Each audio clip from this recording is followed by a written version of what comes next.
Alrighty, we've got something new from GX Pump. We have their long-awaited filter system.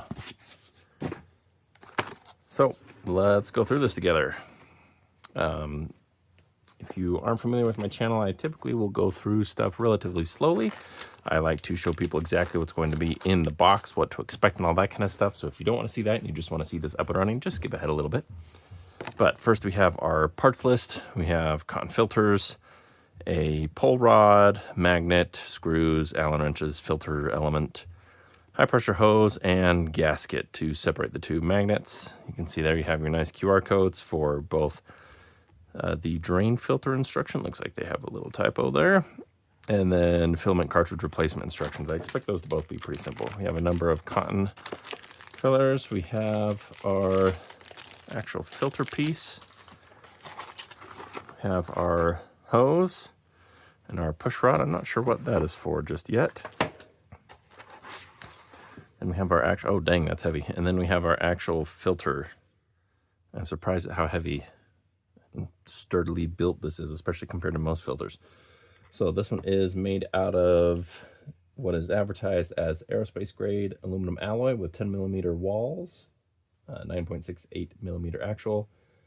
And it says it will do 5,000 PSI, but in the description it says 5,000 plus. Probably don't push this past 5,000 though.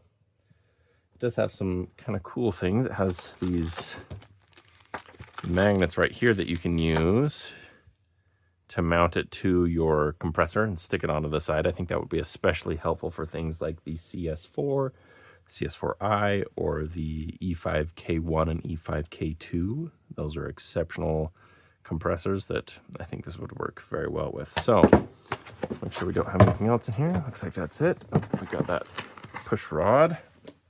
Let's go ahead and add these magnets. They did come with a little gasket between them just to prevent them from cracking. I think they're rare earth, so they are quite strong. Neodymium or whatever it's called. Which would be nice for attaching this to, you know, whatever large compressor you're using it for. Looks like you can put it here down at the bottom or up here at the top. I'm going to go up here at the top.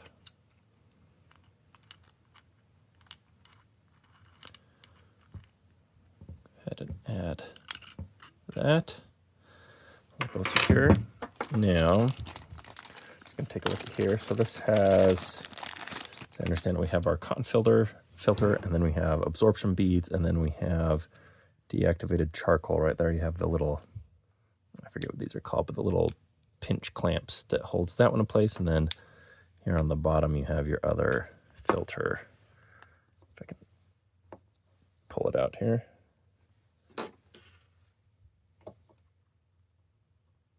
That one doesn't want to come out.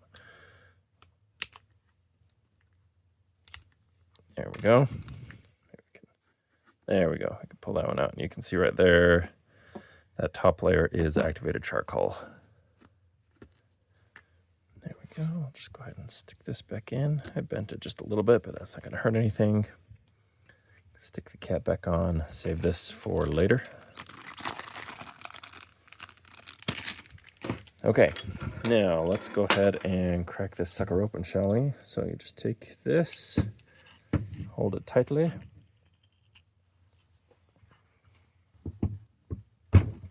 Pop it loose, and after that it threads quite easily. Like that. You can unthread the assembly. You can see there's these little pins here on the bottom that you use to align it correctly, which is nice. Big old O-ring, big threads. Looks like there's a little small cotton filter right there as well. I don't see any spares here for it, but that's at the very end of the line. I wouldn't expect that one to get very dirty. And then down in there you can see is the rest of your filter, which you can slide out like that. And then I'm assuming you can also undo this on the bottom. Oh, there go my pins. All right. Take note, learn from my mistake. These little pins are not set in here, and they will slide out. So don't lose those. And I believe you can also undo this here on the bottom and then use this rod to push your filter up and out if it gets stuck in there. But in this case, it slid right out. And there you have it. There's the business part of the filter itself. So to reassemble it, just slide it back together.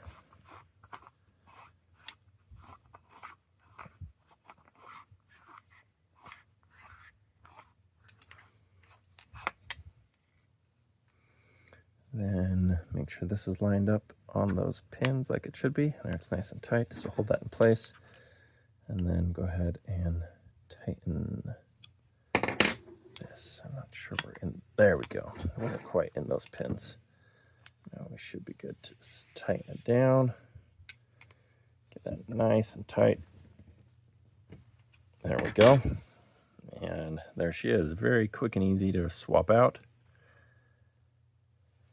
So, how to use this sucker? Super easy. Hook up your hose to this end. Make sure both of your bleed valves are open, by the way. And hook up your hose coming from your compressor to this end and then going out to your tank to this end. Turn on your compressor, close your compressor's bleed valve, then close this bleed valve and then this bleed valve. And then this will fill to pressure first. This will not pass any air on downstream until this has been pressurized at 2000 psi. So you really are kind of filling two tanks when you're doing this. This will take a little while to come up to pressure, especially if you're using a little shoebox compressor. If you're using something like the CS4i, the EK5, either E5K2 or 1, I doubt this will take very long to fill up at all, especially to 2000. And then you can go ahead and then it will automatically open up and start filling up whatever's downstream, whether that's, whether you've got like a little HPA tank or air gun, whatever it is that you're filling. So that's the gist of how you use this thing. I'm going to patch in a video here of where I was using to fill up a Marauder. That Marauder unfortunately leaks when you disconnect the gas, so, not ideal. I still need to fix that, but it works. So we're going to do something a little more to style for this size of pump, which is this little Benjamin P-Rod. You can see it's just at about 2000 psi. So let's go ahead and hook this sucker up. All right, we will start up our pump and get back to it here. I'm just going to set that right there.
Pause it there. See, we're up to pressure.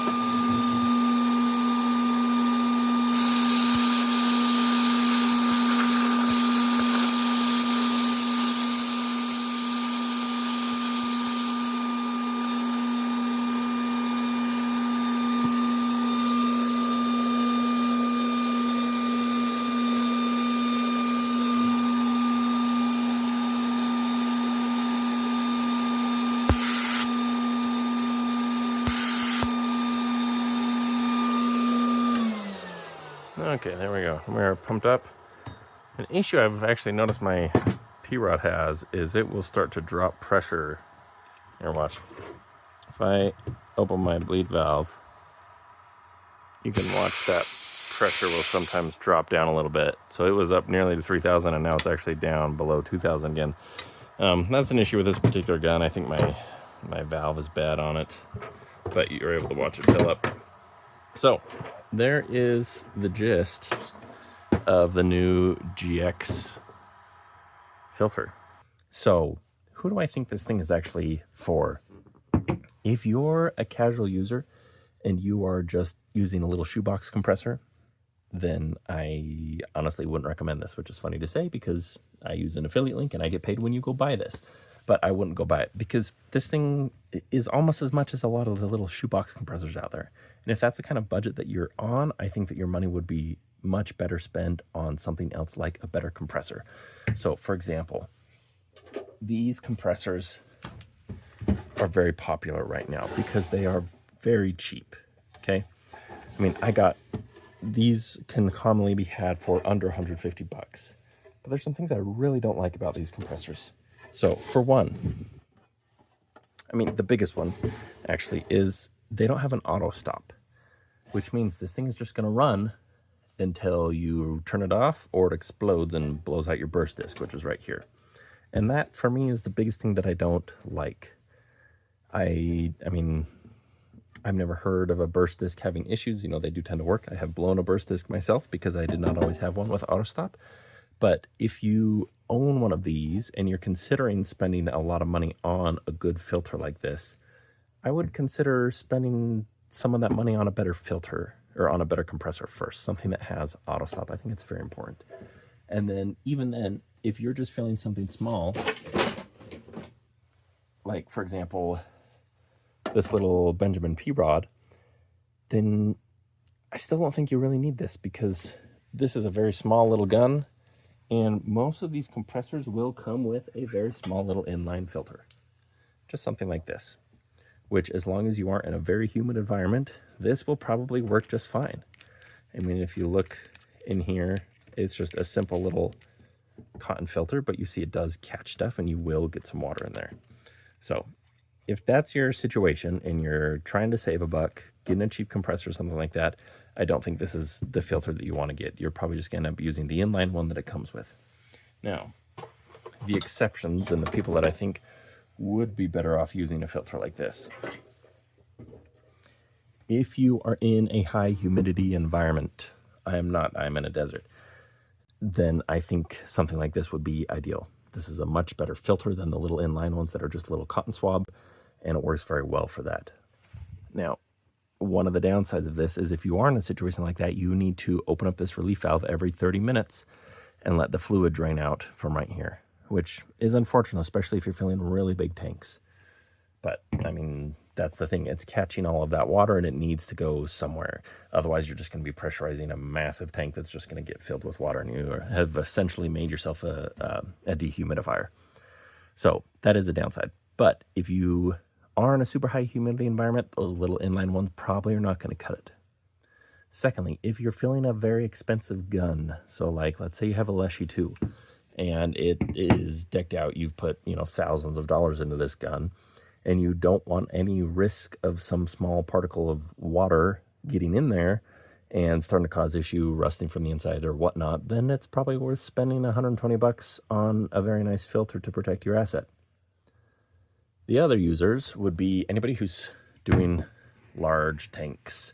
If you are somebody that has something like a CS4, possibly even a CS3, or especially if you have like the E5K1 or E5K2, the really nice heavy-duty liquid-cooled, almost like shop-level compressors that I've talked about and that I have reviews on. I think those are who this is really perfect for. It's got the nice big magnets to snap onto the sides. It'll sit right there, just become part of your compressor.